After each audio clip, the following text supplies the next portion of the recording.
Abra sua Bíblia, meu irmão, no Evangelho de João, no capítulo 1. Em nossa cultura, existe uma expressão muito corriqueira. É a expressão que diz: eu também sou filho de Deus. Com certeza você já usou essa expressão em algum momento. Você conhece alguém que em alguma situação de adversidade, alguma situação de cansaço, de tribulação, de excesso de trabalho, quando uma pessoa quer um alívio, quer um descanso, a pessoa geralmente diz: eu também sou filho de Deus. Então, essa é uma expressão muito comum na nossa cultura. E a Bíblia fala em diversas passagens sobre os filhos de Deus. Então, com isso em mente, vamos fazer a leitura do versículo 10 até o versículo número 13 do Evangelho de João, no capítulo 1. Evangelho de João, capítulo 1, a partir do versículo 10 até o versículo 13, diz a Escritura: o Verbo estava no mundo. O mundo foi feito por intermédio dele, mas o mundo não o conheceu. Veio para o que era seu e os seus não o receberam. Mas a todos quantos o receberam, deu-lhes o poder de serem feitos filhos de Deus, a saber, aos que creem no seu nome, os quais não nasceram do sangue, nem da vontade da carne, nem da vontade do homem, mas de Deus. Amém, meus irmãos. Louvado seja o Senhor pela sua palavra. O primeiro capítulo do Evangelho de João é um dos capítulos mais claros na Bíblia que revela a divindade do Senhor Jesus Cristo.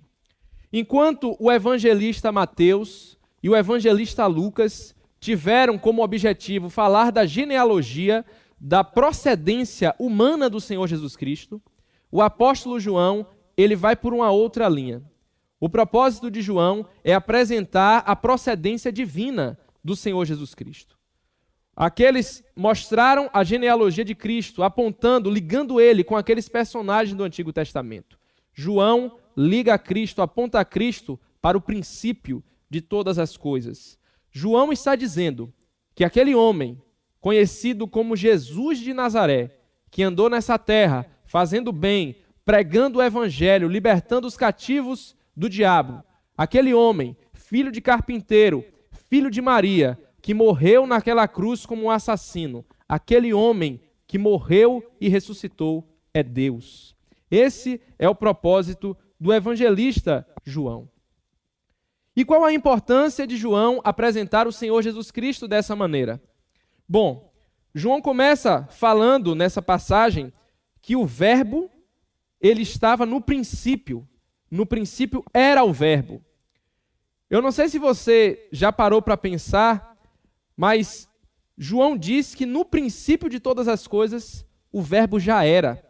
Ele aponta para a eternidade.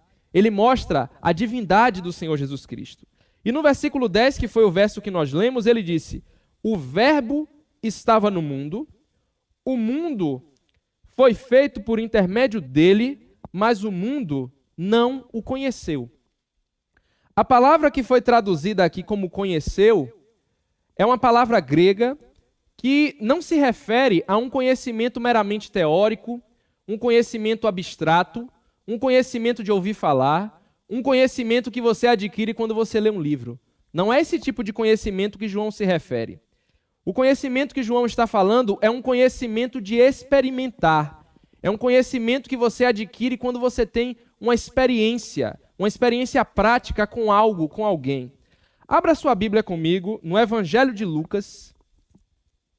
Evangelho de Lucas, capítulo 1, versículo 34. Nós estaremos lendo uma passagem onde o anjo Gabriel aparece para Maria e ele fala que Maria teria um filho. E observe o que Maria fala. Evangelho de Lucas, capítulo 1, verso 34. Então disse Maria ao anjo: como será isso? Pois não tenho relação com homem algum. A palavra que foi traduzida como conheceu está embutida aqui nesse texto. A melhor tradução para esse texto, meus irmãos, é a tradução da Almeida Corrigida Fiel, que diz assim, ó: e disse Maria ao anjo: Como se fará isso, visto que não conheço homem algum? Maria está se referindo ao conhecimento sexual, o conhecimento sexual de experimentar, o conhecimento sexual no sentido de praticar. E essa mesma palavra que é traduzida como conheceu, foi a palavra que João usou no Evangelho no capítulo 1. João está dizendo que as pessoas que estavam no mundo não experimentaram Jesus Cristo, não conheceram Jesus Cristo no sentido de se relacionar com Ele. Eles viram Jesus Cristo passar, viram Jesus Cristo pregando o Evangelho, fazendo milagres, mas essas pessoas não tiveram um relacionamento, uma experiência com Jesus Cristo. Vamos continuar. Verso 11. Veio para o que era seu e os seus não o receberam. Quando o texto diz que Jesus Cristo veio para o que era seu, ele está se referindo à nação de Israel. O Senhor Jesus Cristo veio para os judeus. Aquelas pessoas experimentaram diversas manifestações dos sinais de Jesus Cristo. Eles viram Jesus Cristo fazer coisas grandiosas. Jesus Cristo ressuscitou mortos na frente daquelas pessoas. Jesus Cristo curou doentes de nascença. Jesus Cristo multiplicou pães. Jesus Cristo fez coisas que homem nenhum já fez. Isso mostra, meus irmãos, isso é um alerta de que experiência com sinais não gera conversão. Essas pessoas tiveram todas essas experiências, mas ainda assim não tiveram um relacionamento verdadeiro com o Senhor Jesus Cristo. Até mesmo esse povo que experimentou, que tiveram a prova, as evidências oculares palpáveis, não o receberam. Ele veio para o que era seu e os seus não o receberam. Jesus Cristo veio para o povo de Israel como o descendente prometido a Abraão. Jesus Cristo veio para cumprir todas as promessas. Em Gálatas capítulo 3, versículo 16 está escrito: ora, as promessas foram feitas a Abraão e ao seu descendente. Não diz e aos descendentes, como se falando de muitos, porém como de um só, e ao teu descendente, que é Cristo. As promessas apontavam para Cristo. Cristo é o cumprimento das promessas. Ele veio para os descendentes de Abraão. E o que é que essas pessoas fizeram? Essas pessoas pegaram a lei de Deus, aquela lei que Deus estabeleceu no Sinai, e eles transformaram a lei de Deus em uma religião de obras. Jesus Cristo veio como cumprimento de tudo, e eles se apegaram às sombras. Ele veio para o que era seu, mas os seus não o receberam. Observe que, desde o primeiro capítulo do Evangelho de João, o apóstolo está amarrando a eternidade, a pré-existência de Jesus Cristo, com as promessas do Antigo Testamento e ligando com aquilo que ele vai dizer no seu Evangelho. João está traçando uma linha de raciocínio desde o princípio até a época da igreja, para que não ficasse dificuldade para ninguém entender o que ele estava dizendo. Nós estamos acompanhando há mais de um ano a exposição da carta de Paulo aos Romanos. E mais especificamente do capítulo 9 ao capítulo 11, nós aprendemos que, por conta do endurecimento da nação de Israel, por causa da nação de Israel ter rejeitado o Messias, isso abriu espaço para os gentios serem enxertados na videira. Eles foram enxertados nas promessas devido à incredulidade da nação de Israel. Vamos continuar com a leitura da primeira parte do versículo 12. Evangelho de João, capítulo 1, a primeira parte do verso 12. Mas a todos quantos o receberam. João começa, meus irmãos, o versículo com a palavra mas. Essa palavrinha pequenininha que é tão importante para esse texto. Essa palavrinha mais a gente aprende na escola que ela pode aparecer contudo, entretanto, todavia. João está dizendo que apesar de tudo aquilo que ele falou anteriormente, mas, contudo, todavia, entretanto, a todos quantos o receberam. O verbo veio ao mundo. Apesar do verbo ter vindo ao mundo, apesar das pessoas que o viram não terem recebido ele, não terem o conhecido, terem rejeitado o Senhor Jesus Cristo, aqueles que o recebem desfrutam das suas promessas. A todos quanto o receberam, recebem essa promessa. E quem são esses todos? Esses todos são aqueles mesmos todos que nós vimos na pregação de João 3,16. Todo aquele que nele crê tem a vida eterna. Independente da sua nação, independente do seu sexo, independente da sua idade, independente da sua condição social, independente da sua cor da pele, independente do pecado que você cometeu, se você se arrepender dos seus pecados e confiar no sacrifício do Senhor Jesus Cristo, você será salvo. Ele veio para que todo aquele que nele crê tenha a vida eterna. João não está falando de pessoas boas que o receberam, definitivamente. No versículo 4, 5 e 9, João revela um pouco do cenário quando Cristo veio. Evangelho de João, capítulo 1, versículo 4, 5 e 9, diz a Escritura: a vida estava nele, e a vida era a luz dos homens. A luz resplandece nas trevas, e as trevas não prevaleceram contra ela. Versículo 9, a saber, a verdadeira luz que vinda ao mundo ilumina a todo homem. Meus irmãos, observem o contraste que nós estamos observando aqui. Se em Jesus Cristo estava a vida, como era o estado das pessoas sem Jesus Cristo? Era o estado de morte. Essas pessoas sem Cristo estavam mortas. Se a vida que nós recebemos por meio de Cristo é a nossa luz, qual é o estado do ser humano sem receber essa luz? De trevas, de escuridão. O ser humano sem Jesus Cristo está morto, está nas trevas, está alienado de Deus. É isso que o texto está dizendo. A palavra grega, que foi traduzida como receber, mas a todos quantos o receberam, não traz a ideia simplesmente de você receber algo que é oferecido numa bandeja. Essa palavra receber é uma expressão de agressividade. A melhor forma seria a palavra agarrar, pegar, mas a todos quantos o agarraram, a todos quantos o pegaram, seria uma expressão mais próxima do texto original. Imagine a figura de uma pessoa que está se afogando. A pessoa está lá no mar, está morrendo afogada. Aí chega alguém e joga uma boia para essa pessoa. Essa pessoa você acha que ela vai pegar a boia com toda a educação, com cuidado, para que as pessoas à volta não pensem que ela é uma pessoa mal educada. Não, ela está morrendo. Ela vai agarrar a boia, ela vai se segurar aquela boia como se fosse a sua única esperança. Então, quando João está dizendo a todos que o receberam, é a todos que depositaram nele toda a sua confiança. Aqueles que o agarraram, que o abraçaram, que se seguraram em Jesus Cristo. Mas observe, meu irmão e minha irmã, que essa ilustração do homem que está se afogando é uma ilustração limitada. Por quê? Porque na ilustração o homem está vivo, está morrendo. Mas João diz que nós estávamos mortos. João vai mais além. O nosso estado era de morte espiritual. Aqueles que receberam a Cristo, aqueles que chegaram à consciência do seu estado espiritual de morte, de trevas, de escuridão, têm o Senhor Jesus Cristo como a sua única esperança de salvação. Da mesma forma que o homem que se afoga tem aquela boia como sua única esperança de salvação, nós depositamos nossa total esperança no Senhor Jesus Cristo.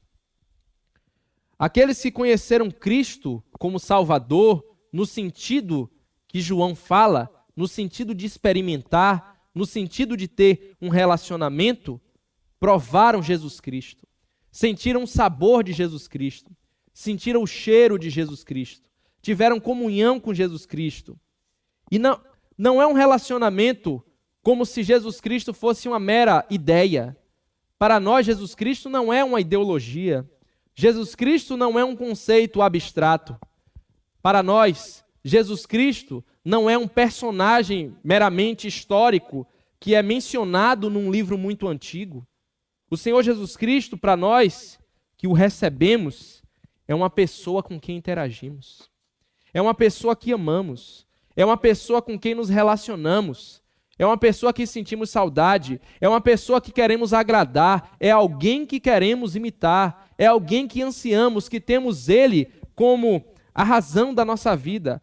Nós vivemos para Ele, nós vivemos para agradá-lo. Ele é o nosso porto seguro, Ele é a nossa pérola de grande valor. É Ele que traz consistência, liga a nossa existência. Como Paulo mencionou, pois nele vivemos e nos movemos e existimos. Ele é o nosso Deus, Ele é o nosso Salvador. Vamos continuar. Evangelho de João, capítulo 1, verso 12. Mas a todos quantos o receberam, deu-lhes o poder de serem feitos filhos de Deus, a saber, aos que creem no seu nome. Aqueles que creram, meus irmãos, aqueles que depositaram sua total confiança no Senhor Jesus Cristo, esses que o agarraram pela fé, foram feitos filhos de Deus, receberam poder, receberam habilitação divina e se tornaram filhos de Deus, foram adotados como filhos de Deus.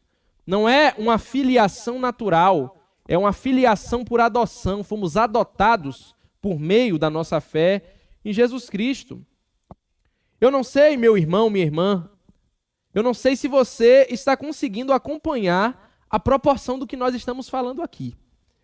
Nós estamos dizendo, meu irmão, que uma pessoa, de acordo com o que a Bíblia diz, que não recebeu Jesus Cristo, que não crê no Senhor Jesus Cristo, de acordo com as Escrituras, essa pessoa está morta espiritualmente, essa pessoa está nas trevas e essa pessoa está alienada de Deus. Ela está alheia a Deus. Ela não se relaciona com Deus. Ela não experimenta uma comunhão verdadeira com Deus. E isso que eu estou te falando não significa que uma pessoa que é descrente não seja uma pessoa religiosa. Não significa que o descrente não seja uma pessoa sincera nos seus rituais. Os judeus que não o receberam eram pessoas religiosas. Eram pessoas muito zelosas com as suas tradições. Eram irrepreensíveis com seus costumes. E ainda assim, eles estavam mortos espiritualmente nas trevas, alienados do Deus verdadeiro. Eu sei que essa mensagem não é uma mensagem popular nos nossos dias. É uma mensagem que muitas pessoas não gostam de ouvir. E nos tempos de jargões como cada um tem a sua verdade, todos os caminhos levam a Deus, todos nós somos filhos de Deus, esse tipo de mensagem, que é clara no ensino bíblico, não é uma mensagem popular. Esse texto, meus irmãos, belo, que revela a procedência divina do Senhor Jesus Cristo, que revela como o nosso Senhor estava e o ponto de que ele desceu para poder revelar-se a nós, revela a nossa maldade, revela a feiura do nosso pecado. E por isso é uma mensagem indigesta para muitos. Nós nos tornamos filhos de Deus quando nós cremos no Senhor Jesus Cristo. Se você fizer uma busca rápida na internet, você verá que muitas pessoas famosas, por diversos motivos, já adotaram filhos. Famosos brasileiros, famosos em outros países, muitos desses famosos adotaram filhos. Atualmente, meus irmãos, o país mais pobre do mundo é um país africano chamado Burundi. Eu não sei se você já ouviu falar desse país, mas eu, pelo menos, nunca tinha ouvido falar desse lugar chamado Burundi. Se você também nunca ouviu falar desse país, seja bem-vindo ao clube. Burundi, para quem não conhece, é um país quase do tamanho do estado de Alagoas, que fica próximo à Tanzânia. A gente viu esse extremo da pobreza. Do outro lado da moeda, o homem mais rico do mundo, atualmente, é o dono da Amazon. O nome dele é Jeff Bezos. O dono da Amazon, se ele, com as suas centenas de bilhões de dólares, adotasse a criança mais pobre do país Burundi, ainda assim, não iria se comparar com a adoção que nós recebemos em Jesus Cristo. Ainda assim, ainda que todo o dinheiro do mundo fosse usado para, quando adotasse essa criança pobre, ainda assim não se compara. Você foi adotado pelo Rei do Universo. Você foi adotado pelo Senhor dos Senhores. Você foi adotado por aquele que é dono das estrelas, por aquele que é dono de tudo que existe. No Salmo 24, verso 1, está escrito: ao Senhor pertence a terra e tudo o que nela se contém, o mundo e os que nele habitam. Essa é a adoção que nós recebemos em Jesus Cristo. Se você foi adotado por esse Deus, você é filho do dono de todas essas coisas. Você é herdeiro de todas essas coisas. Mas o que a Bíblia fala, meus irmãos, mais sobre aqueles que são filhos de Deus? Nós estamos vendo o que João fala. Mas o que outros textos da Bíblia falam sobre essa expressão filho de Deus? No livro de Jó, no capítulo 38, verso 7, por exemplo, os anjos que aparecem cantando enquanto Deus criava o mundo, esses anjos são chamados de filhos de Deus. Em Gênesis, capítulo 6, a descendência de Sete, aquele filho de Adão que veio depois e deu continuidade com a descendência, com os descendentes de quem viria o descendente da mulher, os filhos de Sete são chamados de filhos de Deus. Em Êxodo, capítulo 4, verso 22, Deus, quando manda Moisés ir para Faraó, mandar libertar o povo do Egito, ele chama Israel de meu filho primogênito. No Salmo 29, Davi chama a nação de Israel de filhos de Deus. Nós teríamos muitas outras passagens, muitos outros lugares na Bíblia que veríamos essa expressão ser usada de diversas formas. Mas todas essas passagens que foram mencionadas, meus irmãos, elas têm um ponto em comum. Todas essas passagens falam do relacionamento que Deus tem com as suas criaturas. Essas passagens nos ensinam que Deus não se relaciona da mesma forma com todas as suas criaturas. Deus escolhe algumas das suas criaturas para se relacionar com elas de um modo especial. Deus escolhe algumas das suas criaturas para se relacionar como pai delas. E esse ensino bíblico, meus irmãos, é um ensino que perpassa por toda a Escritura. Tinha os anjos que foram preservados, os anjos eleitos. Eles são chamados de filhos de Deus. Tinha a descendência de Sete e os filhos das mulheres. Os descendentes de Sete são os filhos de Deus. Durante toda a história do povo de Israel, nenhum outro povo Deus chamou de seu. Ele só chamou Israel de seu povo. E isso continua na era da igreja. Deus escolheu um povo e ele chama esse povo, e não todos, de seu filho, de seus filhos. Esse é um ensino durante toda a Escritura. Da mesma forma que uma pessoa que adota uma criança, adota porque ela quer, ela não tem nenhuma obrigação de adotar uma criança, Deus nos adotou sem ser obrigado. Deus não deve satisfação a ninguém, porque ele adota esse e não adota aquele. A razão de Deus fazer isso encontra-se nele mesmo, encontra-se no seu próprio querer, encontra-se no beneplácito da sua vontade. E se Deus decidisse não adotar ninguém, se Deus decidisse nos manter naquele estado de morte espiritual, de trevas e alienação para sempre, ainda assim, ele continuaria sendo pleno em si mesmo. Ele continuaria sendo feliz, porque ele não precisa de nós para ser feliz. Deus é autossuficiente, ele não precisa de nada e nem de ninguém fora de si mesmo. O Senhor Deus, ele não precisa de ninguém. Vamos continuar. Verso 13. Evangelho de João, capítulo 1, verso 13. Ele desenvolve essas características daqueles que se tornaram filhos de Deus, os quais não nasceram do sangue, nem da vontade da carne, nem da vontade do homem, mas de Deus. Essa é a passagem do texto que a gente fica com mais dificuldade, né? O que é que significa não nascer do sangue?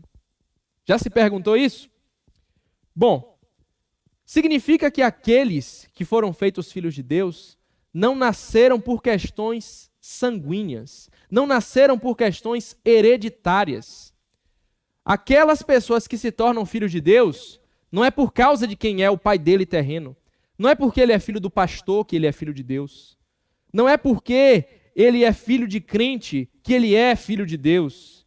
Deus não tem netos. Deus só tem filhos. A única maneira de você fazer parte da família de Deus é se tornando filho dele por adoção.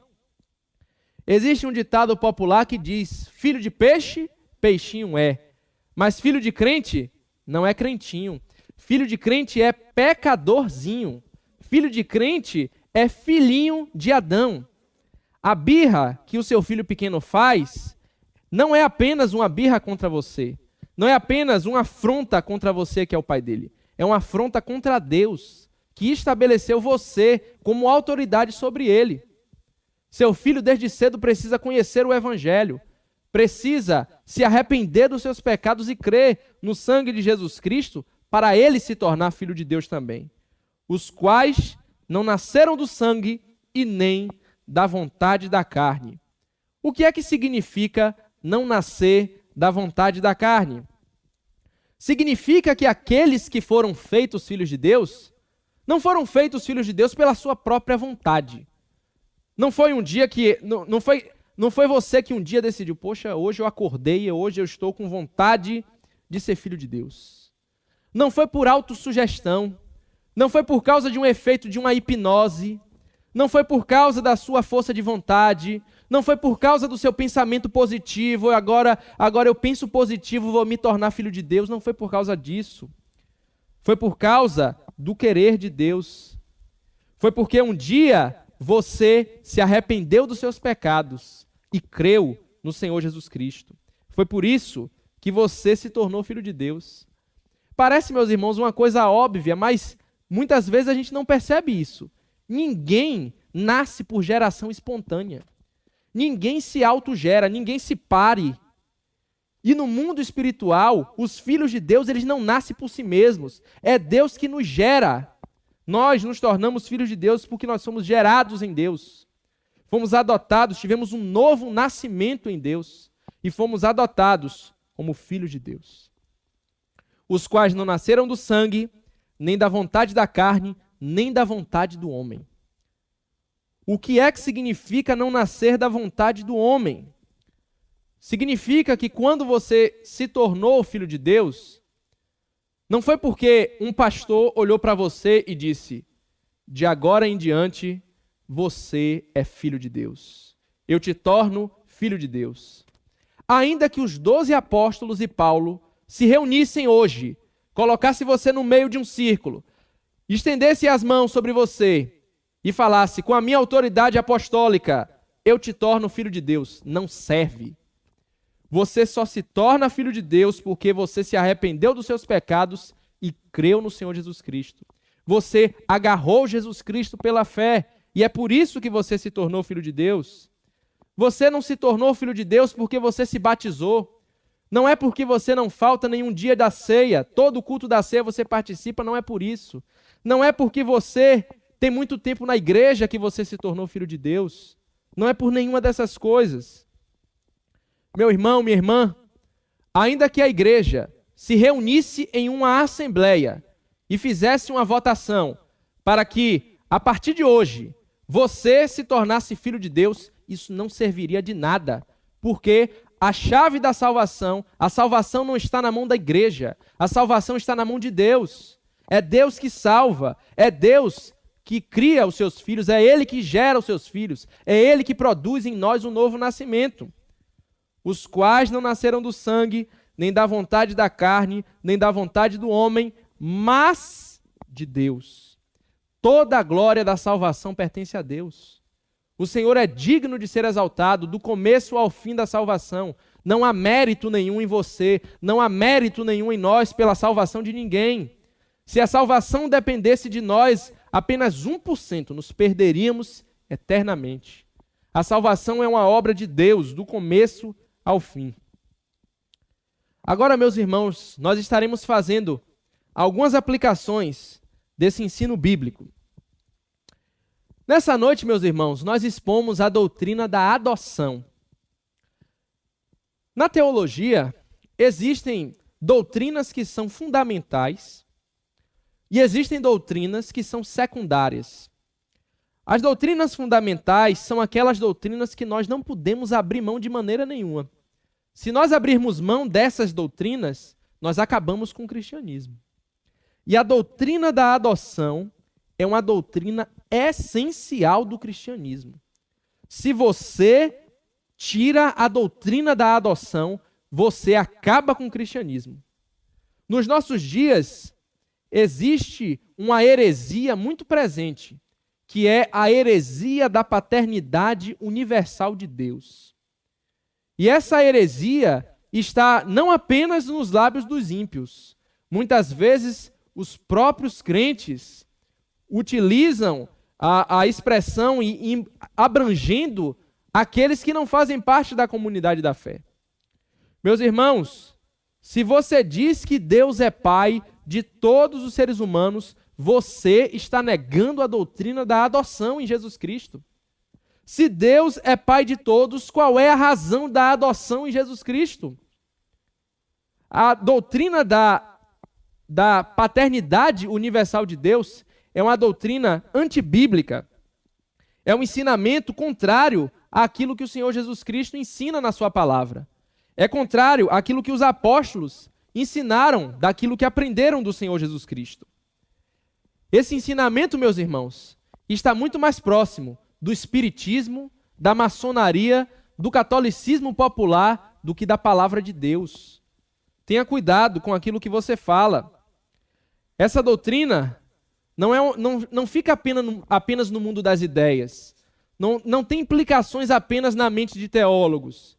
Essa doutrina tem implicações na sua vida diária de adoração a Deus. Se Deus é Pai apenas daquelas pessoas que creem no Senhor Jesus Cristo, uma pessoa que não se arrependeu dos seus pecados e não creu no Senhor Jesus Cristo, biblicamente falando, não tem o direito de fazer a oração do Pai Nosso. Você já parou para pensar sobre isso? Quando o Senhor Jesus Cristo ensinou a oração do Pai Nosso, ele ensinou para aqueles que o seguiam. Ele não ensinou para desconhecidos, ele ensinou para os seus servos, para os seus seguidores, para os seus discípulos. Pai Nosso. Pai de quem? Daqueles que foram adotados em Cristo. Não são todos, são aqueles que são da família da fé. E para enfatizar bem o ensino do Senhor Jesus Cristo sobre isso, sobre a paternidade universal, se Jesus Cristo, o que Jesus Cristo acreditava sobre isso, vamos abrir a Bíblia no Evangelho de João, capítulo 8. Evangelho de João, capítulo 8, do versículo 41 ao versículo 44. Esse texto, onde o Senhor Jesus Cristo fala, é um texto que acaba de uma vez por todas com esse falso ensino da paternidade universal de Deus. Nesse texto, Jesus está falando com os judeus que não criam nele. Olha só o que o texto diz. Verso 41. Vós fazeis as obras de vosso pai. Disseram-lhe eles, os judeus, falando com Jesus: nós não somos bastardos. Temos um pai que é Deus. Eu também sou filho de Deus. Olha o que ele diz. Replicou-lhe Jesus: se Deus fosse de fato vosso pai, certamente me havias de amar. Aquele que é filho de Deus ama Jesus Cristo. E aí ele continua: porque eu vim de Deus e aqui estou. Pois não vim de mim mesmo, mas ele me enviou. Qual a razão por que não compreendeis a minha linguagem? É porque sois incapazes de ouvir a minha palavra. Vós sois do diabo, que é vosso pai, e quereis satisfazer-lhes os desejos. Ele foi homicida desde o princípio, e jamais se firmou na verdade, porque nele não há verdade. Quando ele profere mentira, fala do que lhe é próprio, porque é mentiroso e pai da mentira. Palavras duras do Senhor Jesus Cristo. Quão distante do Jesus que é pregado em muitos lugares. O discurso do Senhor Jesus Cristo, o discurso bíblico sobre esse assunto não precisa ser atualizado, meus irmãos.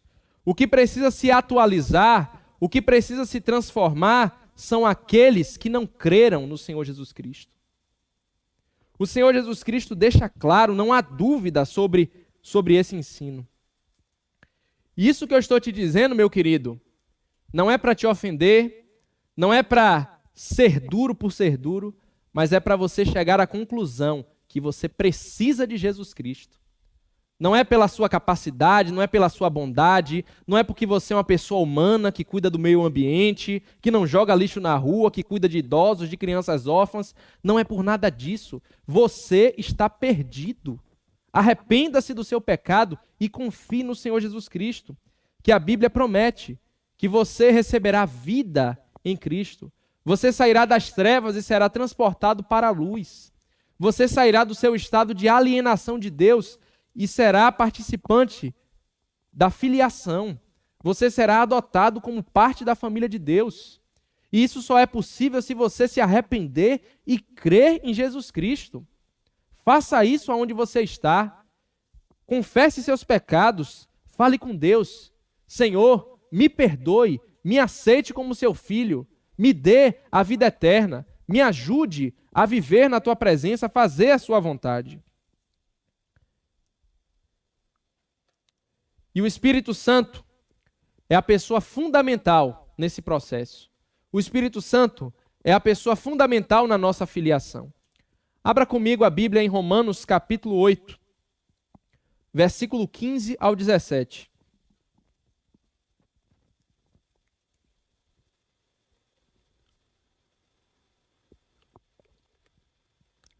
Carta de Paulo aos Romanos, capítulo 8, do versículo 15 ao 17. Olha o que o apóstolo Paulo diz.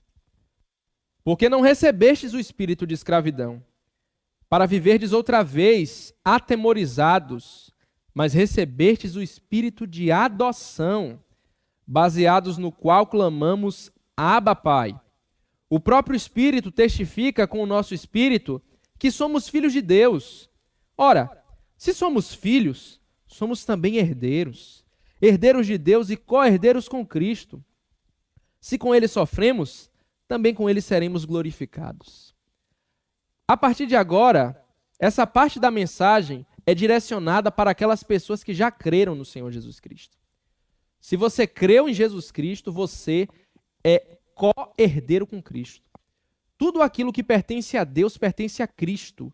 E você, por crer em Jesus Cristo, você é co-participante de tudo aquilo que pertence a Jesus Cristo. Olha que coisa maravilhosa, meus irmãos. Nós recebemos herança por meio de Jesus Cristo.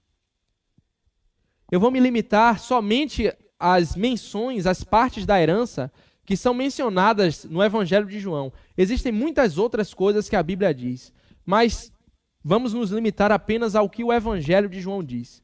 Eu te peço que você esteja atento, esteja abrindo a Bíblia comigo, acompanhando as passagens bíblicas, porque é muito importante para o seu crescimento espiritual.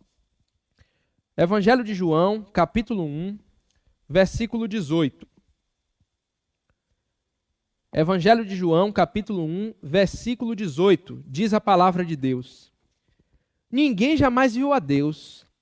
O Deus unigênito que está no seio do Pai é quem o revelou. O primeiro benefício que nós recebemos quando cremos no Senhor Jesus Cristo é conhecer Deus. Nós conhecemos Deus de se relacionar. Temos comunhão com Ele. Temos amizade com Deus. A Bíblia diz que Deus habita numa luz inacessível, em uma dimensão que homem nenhum viu e jamais pode ver. E esse Deus que é transcendente, que transcende as nossas categorias, esse Deus se revelou na pessoa de Jesus Cristo. Ele veio até nós, Ele se fez homem, Ele desceu ao nosso nível para que nós possamos conhecê-lo, para que nós possamos nos relacionar com Ele. E uma coisa muito interessante, irmãos, eu não sei se você já pensou sobre isso, mas até mesmo na eternidade, com corpos glorificados, na presença de Deus eternamente, o nosso relacionamento com Deus será um relacionamento mediado por Jesus Cristo. Você eternamente irá se relacionar com Deus pela mediação do Senhor Jesus Cristo. Olha que coisa maravilhosa. Evangelho de João, capítulo 16, verso 27. Capítulo 16, versículo 27. Porque o próprio Pai vos ama, visto que me tendes amado, e tendes crido que eu vim da parte de Deus. Olha o que Jesus fala. Esse amor que o Pai tem por aqueles que amam o Senhor Jesus Cristo, esse amor aqui é um amor de amigo. O que é que Jesus está dizendo? Jesus está dizendo que aquelas pessoas que creem nele se tornam amigas de Deus. Nós estávamos em uma inimizade contra Deus. Nós éramos inimigos de Deus. Jesus Cristo é chamado na Bíblia de príncipe da paz, porque ele veio restabelecer a paz. Ele veio ser essa causa da amizade, fazer as pazes entre nós e Deus. Deus é nosso amigo porque nós cremos no Filho dele. Verso 32 do capítulo 16. Eis que vem a hora, e é chegada, em que sereis dispersos, cada um para a sua casa, e me deixareis só. Contudo, não estou só, porque o Pai está comigo. Esse versículo foi lido pela manhã. Eu chamo sua atenção que o Senhor Jesus Cristo está falando que quando ele ficasse só, o Pai estaria com ele. Se você foi adotado como filho de Deus, você deve ter comunhão no sofrimento de Cristo. Da mesma forma que o Senhor Jesus Cristo se sentiu sozinho, se sentiu abandonado pelas pessoas que ele amava, você, enquanto filho de Deus, terá esse tipo de experiência. Mas a Bíblia diz que nós estaremos acompanhados pelo Senhor. A evidência que somos amados por Deus não são ausência de aflição. A Bíblia diz que no meio das aflições, no silêncio das aflições, naquele momento em que você ora, parece que as orações não passam do teto, parece que Deus não ouve a sua voz. A Bíblia diz que em meio a tudo isso, Deus, ele continua presente, ele continua não permitindo que nós sejamos tentados além do que nós podemos suportar. A Bíblia diz que Deus provê o livramento, Deus provê o escape das ciladas do diabo. Busque a Deus, peça a Ele força para vencer as tentações, para vencer as artimanhas do maligno. Capítulo 17 do Evangelho de João, versículo 11. Oh, meu Deus, que maravilha. Já não estou no mundo, mas eles continuam no mundo, ao passo que eu vou para junto de ti. Pai Santo, guarda-os em teu nome que me deste, para que eles sejam um, assim como nós. Verso 24. Pai, a minha vontade é que onde eu estou, estejam também comigo os que me deste, para que vejam a minha glória que me conferiste, porque me amaste antes da fundação do mundo. Que verdade gloriosa! O Senhor Jesus Cristo, na sua oração sacerdotal, ele orou por nós. O Senhor Jesus Cristo poderia pedir o que ele quisesse. O que é que Cristo pede? Aonde eu estiver, eu quero que eles estejam comigo. Eu quero que eles sejam testemunhas oculares da glória que eu tive contigo diante da fundação do mundo. Cristo, meus irmãos, subiu aos céus, assentou-se à direita de Deus Pai Todo-Poderoso. E o Senhor Jesus Cristo, de acordo com o autor de Hebreus, ele vive intercedendo por nós. Desde aquele dia, há 2000 anos atrás, até o dia em que ele virá para buscar o seu povo, ele continuará intercedendo pelos seus. O que é que isso me ensina?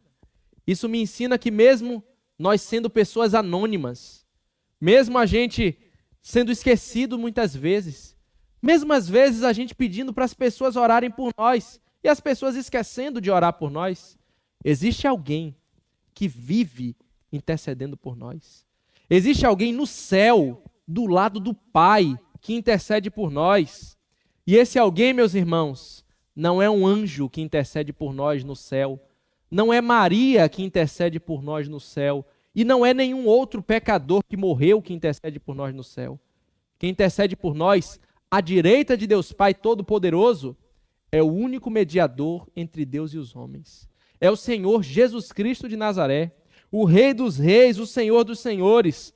Você acha que o Pai iria negar uma oração que o Senhor Jesus Cristo fizesse como essa que nós vimos no capítulo 17? Ele foi para nos preparar lugar. E a palavra de Deus diz que ele um dia voltará. Ele buscará os seus e nós estaremos para sempre com ele. E para finalizar, capítulo 20 do Evangelho de João, versículo 16 e 17. Disse-lhe Jesus. Esse texto mostra Jesus ressurreto, falando com Maria Madalena. Disse-lhe Jesus. Maria, ela voltando-se lhe disse em hebraico, Rabone, que quer dizer mestre. Recomendou-lhe Jesus. Não me detenhas, porque ainda não subi para meu Pai, mas vai ter com meus irmãos. E diz-lhes, subo para meu Pai e vosso Pai, para meu Deus e vosso Deus.